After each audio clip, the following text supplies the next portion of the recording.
When Marvel's Avengers was first teased back in 2017, speculation swirled around what the actual gameplay might be like. Co-op action seemed like a natural fit for a team of superheroes, but after the official gameplay reveal at E3 2019, the speculation became confusion. Was this game more of a dedicated single-player experience, or a flat-out Destiny clone? Well, we now have the answers.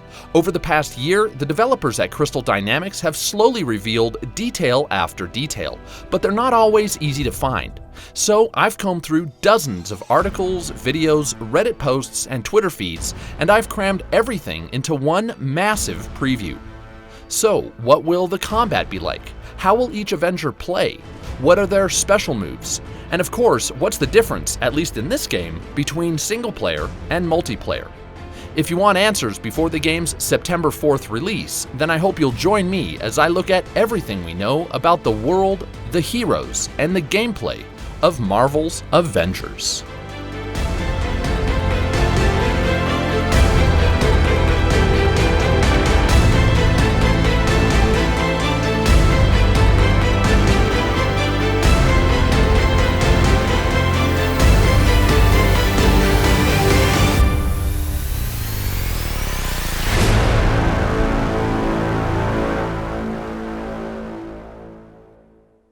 This video was brought to you by NordVPN.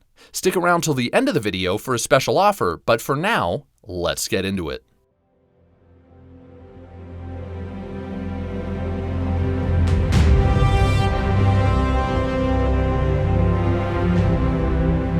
While the vast majority of this preview is dedicated to gameplay, those details will make much more sense against the backdrop of the broader story.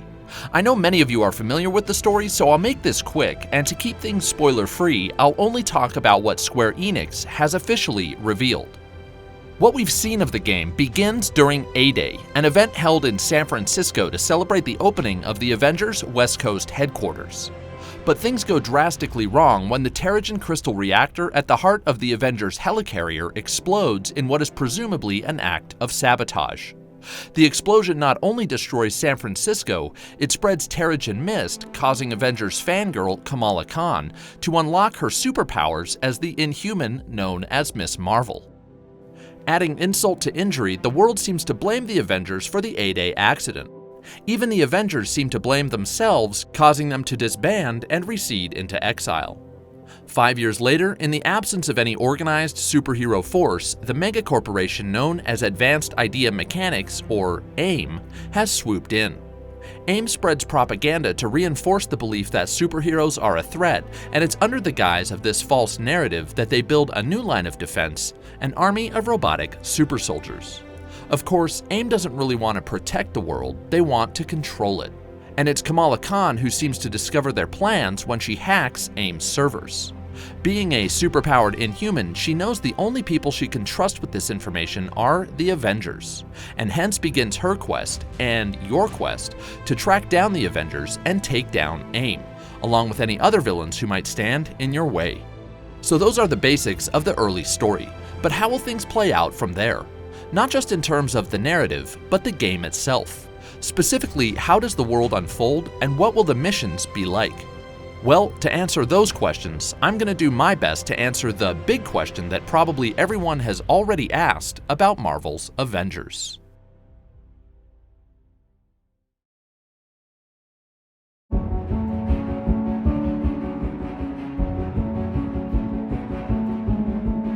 First off, I'm going to go out on a limb and say that Marvel's Avengers is first and foremost a single-player, narrative-driven experience.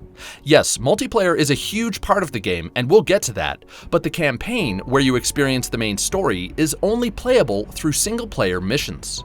These are called hero missions, and based on the one we saw in the A-Day demo, they'll offer the type of linear, cinematic gameplay you might expect from, say, an Uncharted game. Now, the A-Day mission, which by the way is an early mission in the game, but not the very first mission, featured 5 playable Avengers. But from everything we've heard, most hero missions will be tailored around just one specific Avenger.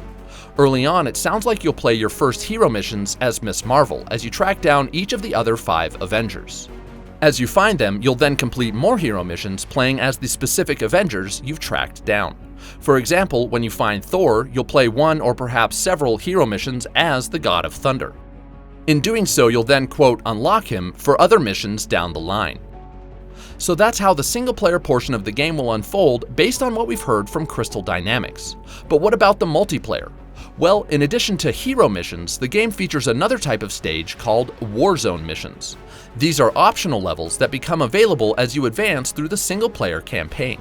But unlike hero missions, they can be played either solo or in co-op with up to 4 players total. Warzone missions will feature narrative content, but from what Crystal Dynamics have revealed, this will likely consist of side stories that provide optional depth to the main story. For example, once you unlock, say, Black Widow, certain Warzone missions, and maybe even some hero missions, might become available that will not only tell a specific Black Widow story, but will also reward you with specific Black Widow loot.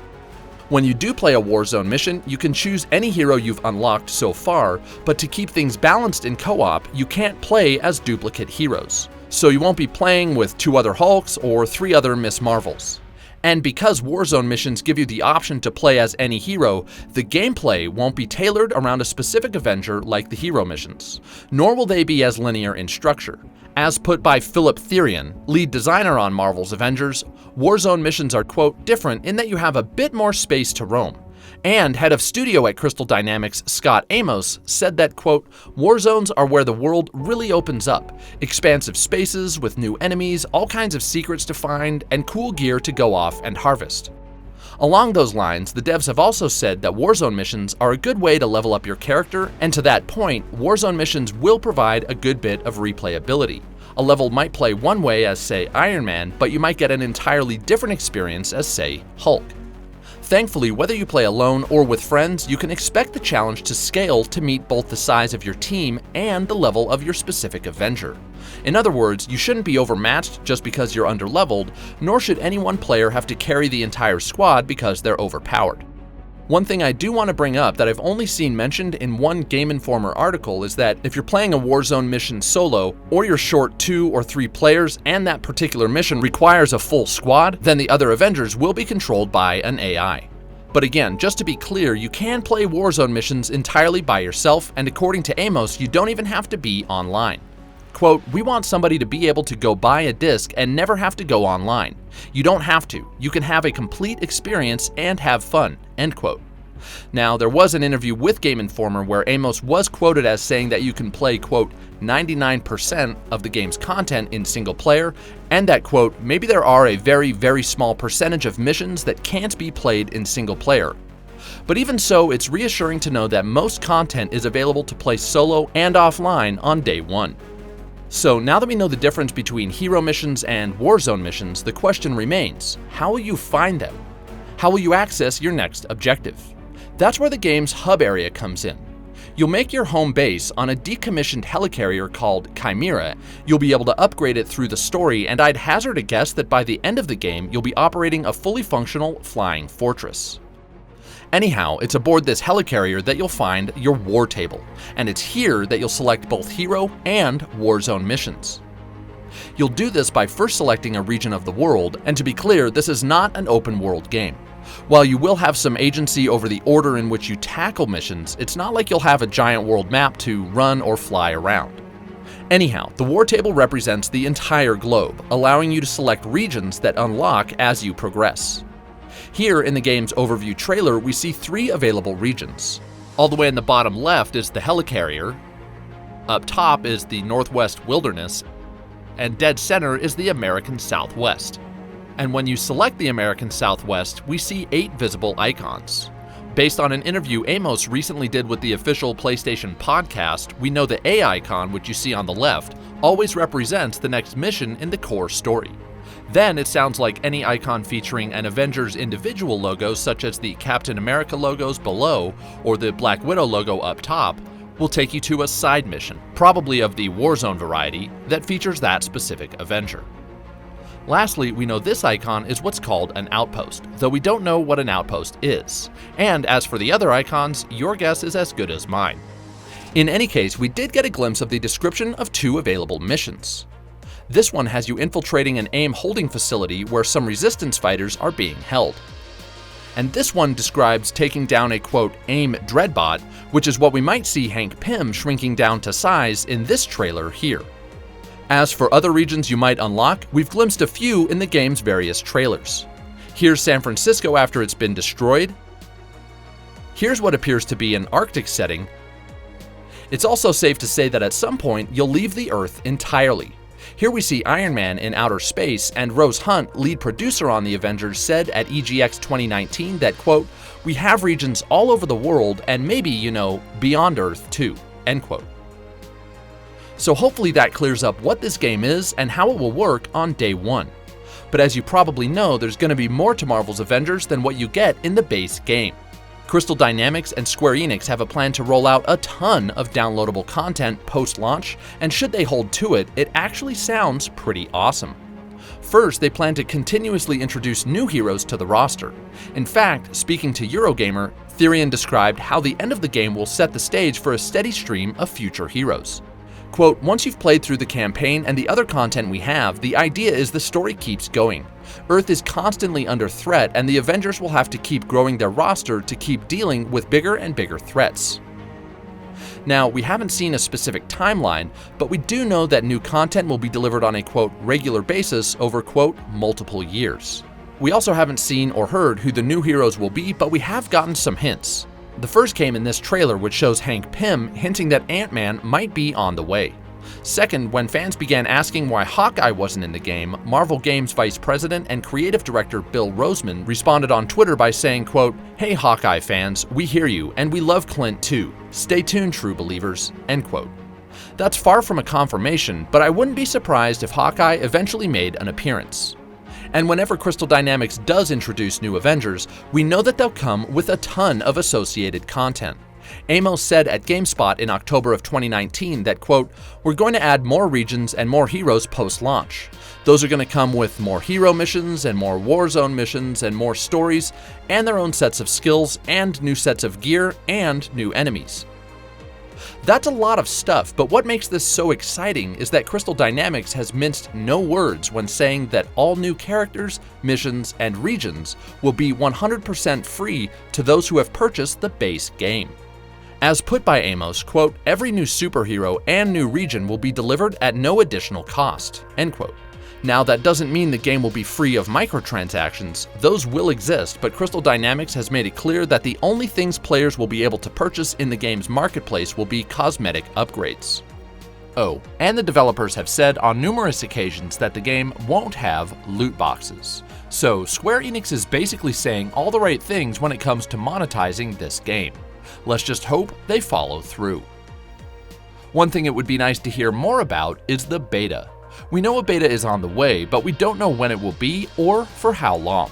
We do know that anybody who pre-orders the game will get access to the beta, and those who pre-order on PS4 will get access before anyone else.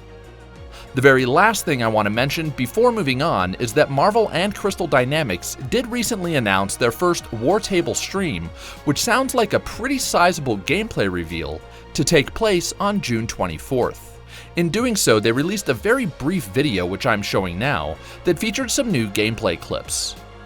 Unfortunately, the clips were so brief that they didn't reveal much in the way of hard information, other than showing a few new costumes, mainly for Hulk and Iron Man. Nonetheless, I wanted to show the clips here because new imagery regarding this game has been so scarce. And rest assured, I'm going to talk about costumes in detail near the end of this video. So with all that out of the way, let's now look at the main attraction.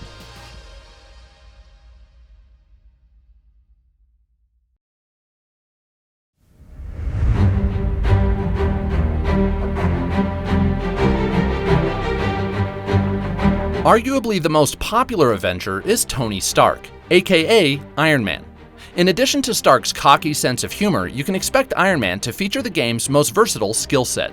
He'll have his high-tech arsenal of projectile weapons, a suite of melee moves, and he can fly. Plus, his flight isn't limited to the on-rails gameplay we saw in the demo. According to Vince Napoli, the game's lead combat designer, it sounds like 360-degree flight will be a thing. Quote, "You can absolutely fly around like you'd expect." Plus, he explained that your moveset will change depending not just on whether you're in the air, but also on your mode of flight. Quote, "You can even use any of Iron Man's weapons while sprint flying, all of which have custom functionality separate from when they're used either on the ground or hovering." So, if I'm reading that right, Iron Man will have 3 separate sets of moves. One for sprint flying, one for hovering, and one for on the ground. That's a lot for just one character. Now, before we get into Iron Man's specific attacks, let's look at how combat in general works in Marvel's Avengers. And one thing to note here is that I'll be looking at both the A-Day trailer and the gameplay demo that Square Enix showed at TGS in 2019. This is important because the TGS demo showed certain button prompts that were left out of the A-Day trailer, and it'll give us a better idea of how the game will actually play. So, getting back to the specific combat details, every Avenger will have both a heavy and a light basic attack. These will likely include basic melee and ranged attacks. And speaking of ranged attacks, at least 4 of the 6 playable Avengers will have ranged weapons. And we know that ranged attacks, at least on console, will work just as you'd expect. The left trigger draws your weapon, while the right analog stick will allow you to aim, and finally, the right trigger will fire your weapon. This is a good time to point out that based on this photo, which was taken at a demo for the game at last year's New York Comic-Con, you can press R3 to activate something called Tactical Awareness. No developer has mentioned this, so we can only speculate, but it sounds like something similar to Listen Mode from The Last of Us or Predator Mode from the Arkham games. Each Avenger also appears to have at least one, if not several, finishing moves. These are triggered by pressing 2 buttons at once, not unlike, you guessed it, the Arkham games. Now, it's possible that you'll learn these finishers through the game's skill trees, which I'll talk about later, but I'm not entirely sure. We've also heard on several occasions that you'll be able to perform combos specific to each Avenger, and it sounds like some of these combos will be unlocked through the game's skill tree system. Next, note the 2 meters at the top of the screen. Every Avenger has the top meter, which I'm pretty sure indicates your health, but as for the bottom one, only Iron Man, Thor, and Hulk seem to have this, and I haven't been able to find out what it is. Perhaps it's some energy meter that fuels some abilities, like Hulk's healing ability or Thor's Odin Force. The final aspect of combat that will heavily influence how you play with each Avenger are their special moves, called heroic abilities. Heroic abilities are powerful moves that take advantage of each hero's unique powers, and they're broken into 3 categories. First is the support heroic, which provides some sort of crowd control, healing boost, or other helpful buff. Then there are assault heroics, which focus more on dishing out damage. And finally are ultimate heroics, which I'm guessing are the most powerful abilities in each Avenger's arsenal. All heroic abilities will have a cooldown timer seen at the bottom right of the screen, and both assault and support heroics were triggered in the demo, which was played on a PS4, by pressing either L1 or R1. Ultimate heroics, on the other hand, are triggered by pressing both at the same time. As for Iron Man, we've only gotten official confirmation of his Assault Heroic, aka his Unibeam. As described on the official Marvel's Avengers Twitter account, the Unibeam, quote, fires a continuous beam of concentrated muon particle energy, destroying anything in its path. Unfortunately, neither Marvel nor Crystal Dynamics have mentioned Iron Man's other heroics, but the game overview trailer did sneak in this brief clip of Iron Man's skill tree. Again, I'll dig deeper into skill trees later, but for now, notice the skill upgrade called Smart Rockets within the Ultimate Heroic ability. From the description of this upgrade, it sounds like Iron Man's Ultimate Heroic will take the form of some heat-seeking missile attack capable of targeting up to 5 enemies at once. As for his Support Heroic, Crystal Dynamics hasn't revealed anything yet, so we'll just have to wait. One final interesting aspect to Iron Man's combat is that by using the D-pad, he can switch between firing rockets and his trademark repulsor beams. In fact, IGN reports that as the game progresses, other options such as melee attacks will also be included here. Based on this screenshot, again showing Iron Man's skill tree, I'm guessing the options you might eventually be able to switch between will include rockets, lasers, repulsors, and melee. But that's just speculation on my part, albeit based on IGN's report.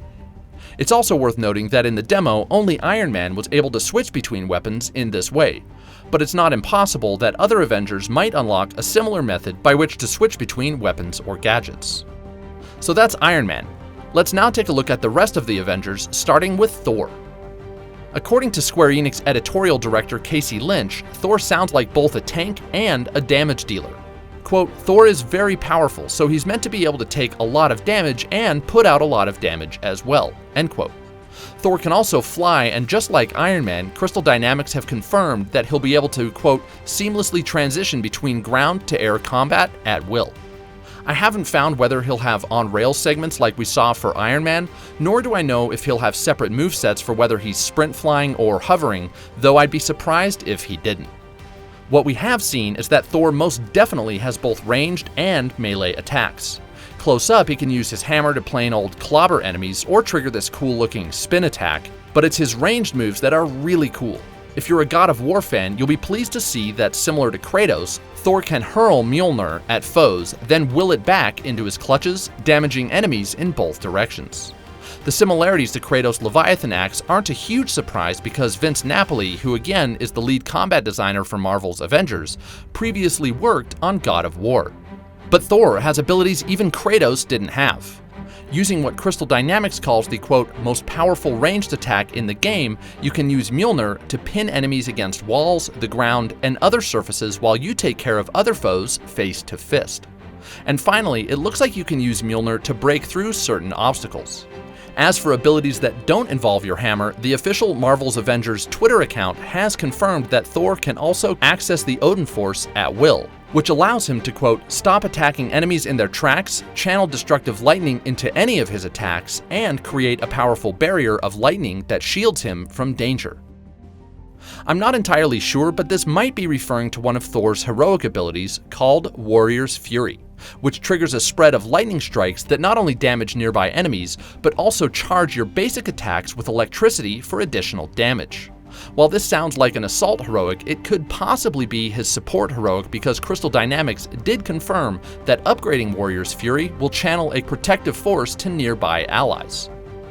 As for Thor's other heroic abilities, we know that one is called Bifrost, and that it allows him to literally travel to other realms through a portal, then cast powerful magic that inflicts, quote, massive damage upon his return. The type of attack you cast depends on which realm you travel to, and based on how epic this sounds, I'm guessing this is Thor's ultimate heroic. As for his third heroic, in the TGS demo we saw this brief on-screen prompt for a heroic ability called God Blast. At pretty much the exact same point in the A-Day demo, we saw this ability where Thor twirls Mjolnir, creating a whirlwind that levitates and disarms enemies.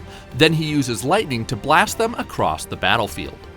Based on how this animation lines up almost exactly with the prompt in the TGS demo, I have to think that this is God Blast, which does indeed appear to be Thor's third heroic ability.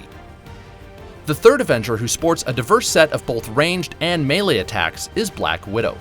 While she does have super strength and heightened reflexes, Widow relies less on her superpowers and more on her skills and agility, as well as her guns and her gadgets.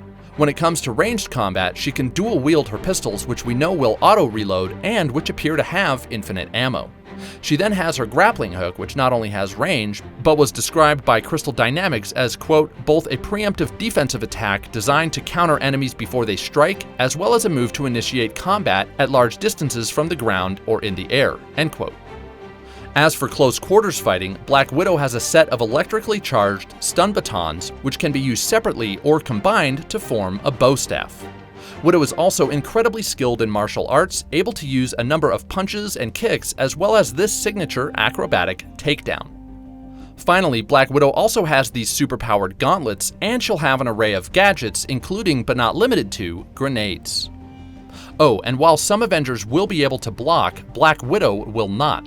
Speaking to Games Radar, Napoli said, quote, Widow doesn't block. She's not going to block attacks. She's going to evade them. She's going to use her grappling hook.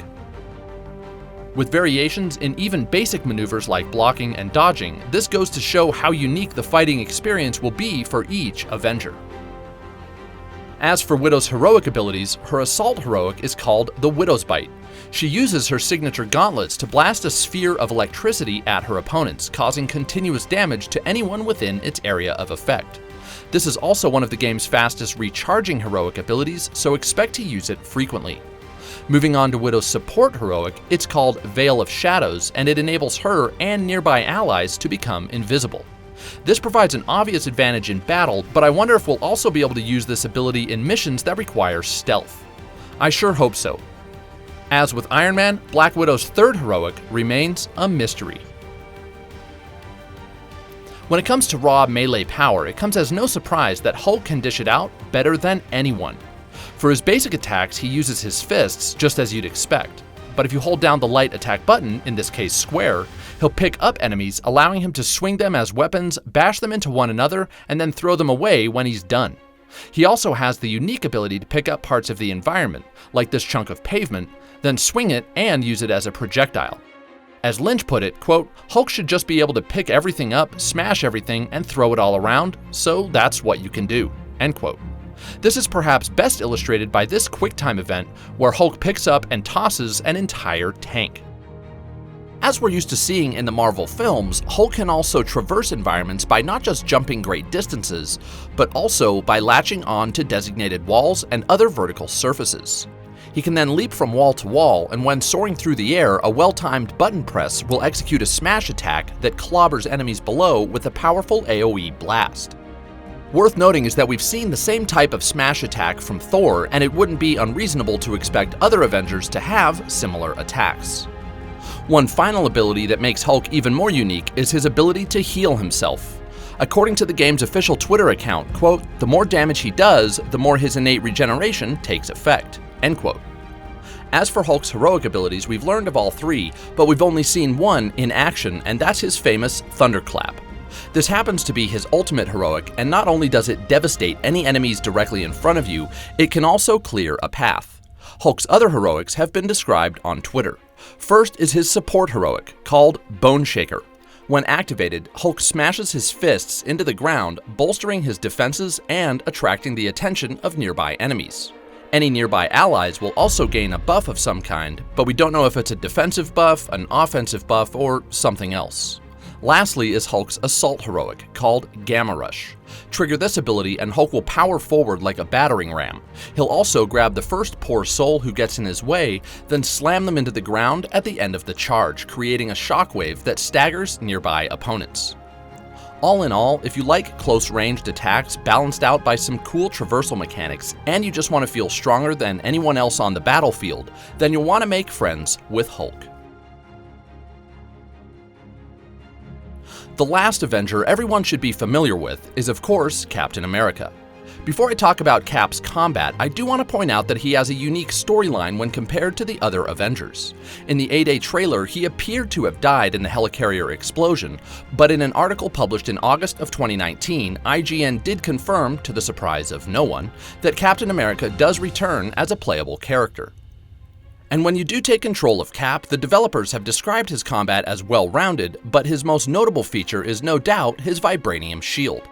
As you'd expect, Crystal Dynamics has said it'll be good for certain defensive moves, though all we've really seen of this is this prompt to block using the R2 trigger. It's when Cap uses his shield as a ranged weapon that things get really fancy. Also, one thing we've gotten a better look at with Captain America than with perhaps any other Avenger is the game's combo system that lets you string together basic attacks in a way that looks heavily inspired again by the Arkham games. But getting back to what makes Captain America unique, Crystal Dynamics did confirm on Twitter that he'll also have a, quote, skill-driven parry and counter system that can turn the table on even the strongest opponents. Granted, we haven't really seen exactly how this parry and counter system will play out, and that also goes for Cap's wall run ability. Yep, Captain America can run on walls, and it sounds like he'll be able to hop from wall to wall, sort of like Hulk, but with more agility. Here's Napoli's description of the ability, which he posted to Reddit. Quote, "Captain's wall run is a set distance, but being able to chain them together by jumping back and forth, double jumping, pole swinging, etc. makes it really friendly." I'm not sure exactly what he means by friendly, but I'm guessing he just meant to say it's easy. On the other hand, we know quite a bit about Captain America's heroic abilities, starting with his assault heroic. It's called Steamroller, and it basically turns his shield into a pinball. You give it a toss, and it ricochets off up to 5 enemies before returning to your grasp. As for Cap's support heroic, we don't know what it's called, but we do know what it does, which is mark priority targets for your team to attack. Any allies that deal damage to these enemies will then receive buffs, increasing both their damage and their health regeneration. Lastly is Cap's ultimate heroic, appropriately titled Brooklyn Brawl. According again to Twitter, this ability allows Cap to, quote, slam his shield into the ground, causing a massive vibranium shockwave, sending most enemies flying, end quote. It will also give Captain America an offensive and defensive buff. So, that covers the 5 Avengers you've known for years, but what about the newest member of the roster? As discussed earlier, Ms. Marvel takes center stage at the outset of the story as she attempts to reassemble the Avengers. And she's perhaps the best mid-range melee fighter in the game thanks to her superpower. It's called polymorphism, and it not only amplifies her strength, it allows her to stretch her limbs so she can punch, kick, and throw enemies from far away. According to Crystal Dynamics' official description, quote, her unique abilities allow her to fling enemies high into the air, toss them over her head, or direct them into other enemies, all from a great distance. Plus, based on this clip here, it looks like Ms. Marvel's ability to stretch her limbs will also give her the ability to jump extended distances. But what if Ms. Marvel wants to use her polymorphism on her entire body at once? That's where her ultimate heroic comes in. It's called Embiggen, and once activated, Kamala grows to many times her normal size. Not only does this bolster her defense and the power of her attacks, it actually unlocks an entirely new set of moves. As for her other special moves, her Assault Heroic lets her channel all her strength into her right hand, which enables her to shove enemies out of the way and maybe bust open locked doors and move obstacles. While her Support Heroic hasn't been specifically revealed, Crystal Dynamics has mentioned another ability on Twitter called Mini Embiggen, which, quote, allows Ms. Marvel to automatically dodge incoming attacks, counter enemy attacks with precision timing, and seamlessly increase her attack reach and impact at any time, all without interrupting her current attack. We haven't seen this in action, but it sounds handy nonetheless. And with that, we've covered each Avenger you'll get to play on day 1. But how the heroes play, and even how they look, is affected by much more than what happens on the battlefield. The game has plenty of RPG mechanics and personalization options that empower you to make each hero your own. Let's take a look.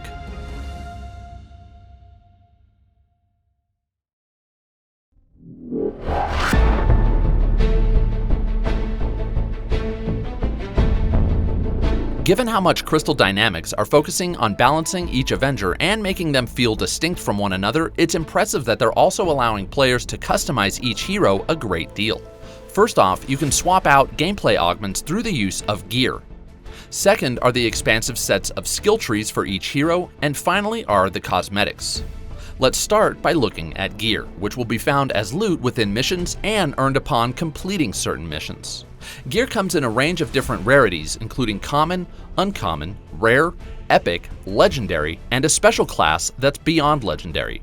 The higher the difficulty of your mission, the better your chances of finding rare equipment. According to IGN, gear can provide both active and passive abilities, and it's important to note that all gear will be specific to each Avenger. Captain America's gear is for Captain America, Hulk gear is for Hulk, and so on. Furthermore, certain pieces of gear will come in sets, such as the Stark Industries gear set. Equipping all pieces of gear within one set will result in what Game Informer called, quote, synergy bonuses. One cool tidbit about gear that was revealed in an article by IGN is that, quote, depending on the gear you have equipped, you may be able to access otherwise inaccessible areas. So, does this mean we'll see a Metroidvania-style approach to how new areas become accessible? That'd be pretty cool. Lastly, it's been confirmed that gear won't affect your hero's appearance. That's left to the outfits, which I'll talk about shortly. As for the actual gear upgrade system, we can get a good idea of how it works by looking at the game's menus. First, I want to point out that gear comes in 4 different categories: melee, ranged, and defense, which are self-explanatory, and a 4th category called heroic, which I'm guessing features more specialized and powerful items. The most notable feature of gear are perks, which Lynch described as such. Quote, perks are unique modifiers that directly change how each character plays. They allow you to tailor each hero to your tastes. The higher the rarity gear, the better the perks. Thankfully, we've seen several perks in the overview trailer. Here we see an uncommon piece of Iron Man's gear called Nightfire Strike Gauntlets. Their available perk provides a chance of triggering an AoE explosion when you land a headshot. And here we see a piece of epic ranged gear called the Advanced RT Node. Being of higher rarity, it features a second perk called Flechette, which grants a temporary damage buff when you defeat enemies using ranged attacks. And while we only have this blurry screenshot, this uncommon piece of defensive gear is interesting because it features a perk called Pushback, which creates an AoE burst whenever you perform a perfect parry. This is noteworthy because while we knew that parrying was a part of Captain America's specific combat abilities, this seems to confirm that Iron Man and perhaps the rest of the team will be able to parry as well.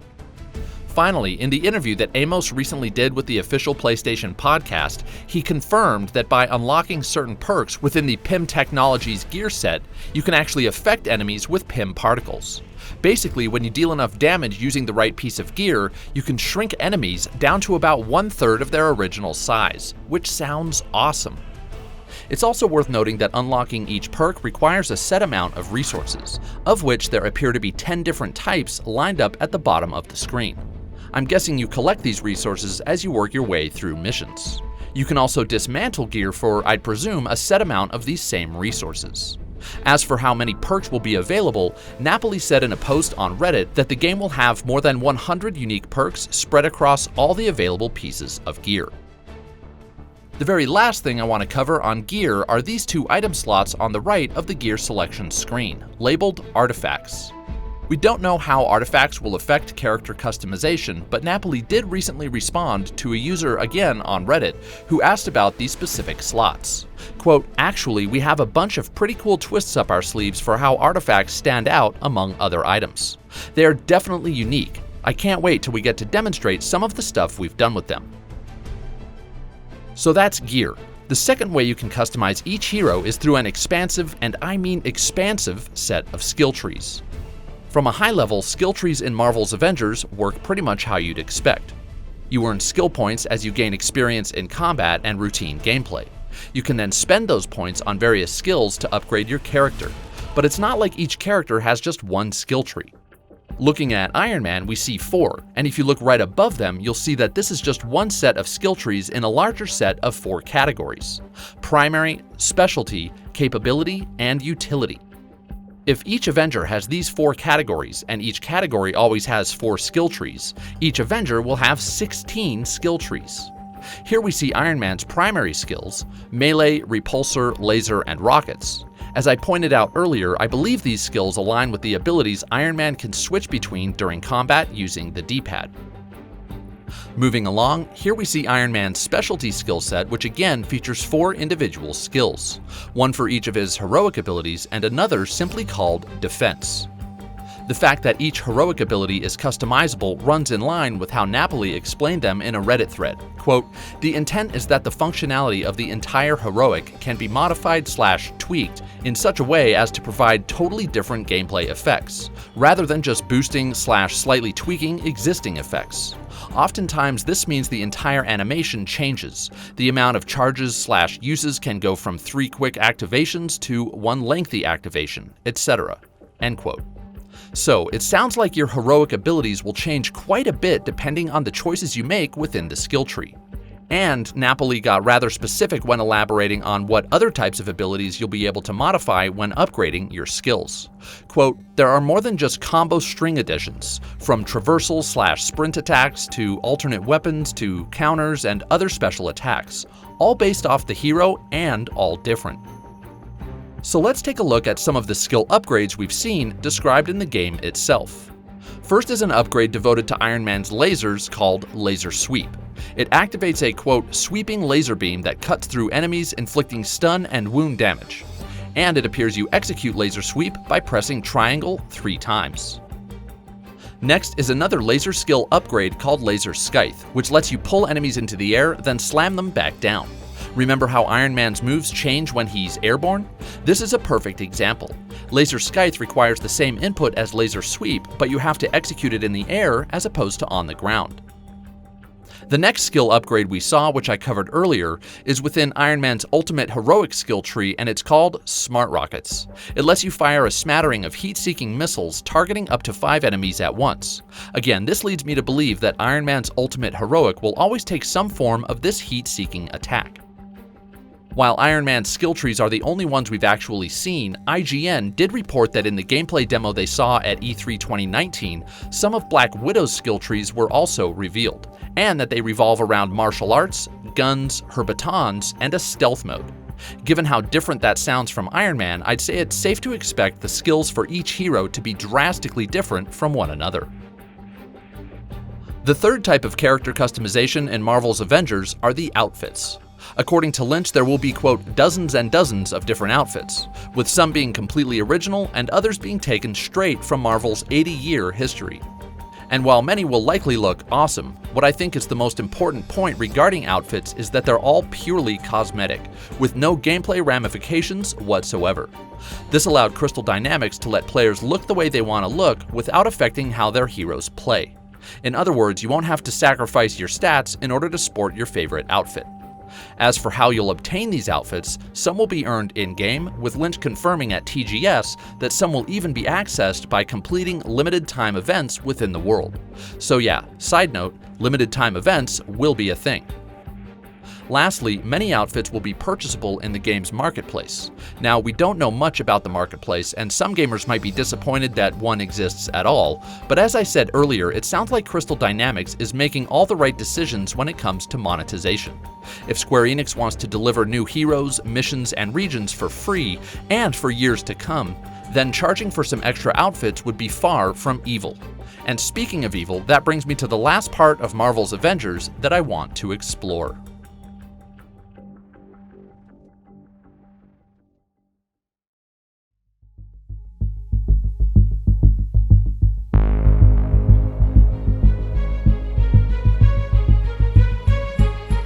As mentioned in the beginning of this video, we know that the main villain in Marvel's Avengers, even though it's not one singular character, is AIM, a devious organization led by a group of brilliant scientists.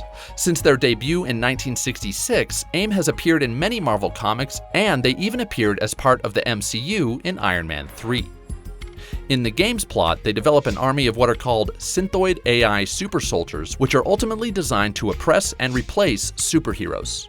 It's likely that AIM orchestrated the entire A-Day disaster and even Captain America's apparent death.